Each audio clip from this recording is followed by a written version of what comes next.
लक्ष आपल्या पाहायला मिळालं तर 2 चेंडूवरती 2 षटकार पाहायला मिळाले. 38 धाव फलकावरती. आता मात्र प्रश्नचिन्ह उभा राहिला असेल की या फलंदाजाला मात्र ठेवलं होतं कुठे हर्षदला, त्याच्या बॅटमधून 2 तेजसला मात्र त्याच्या बॅटमधून 2 बॉल 2 षटकार आलेत. तेजसच्या बॅटमधून बऱ्याचशा टायमानंतर युनिट नंबर 4 वरती त्याला दाखल केला मैदानामध्ये. 2 चेंडूवरती 2 षटकार त्यांनी लगावलेत. आखूट अपघाता चेंडू आसून एक माल्टी हिट आसून एक अहो कर्नर्सच्या डोक्यावरून ठोकलाय तेजसने. षटकार हॅट्रिक पाहायला मिळते. तब्बलचा 3रा षटकार.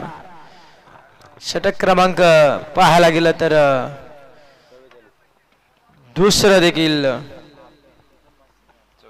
4थं देखील समाप्त झालंय आणि 44 धावा फलकावरती आणि जवळपास 44 धावसंख्येच्या मदतीने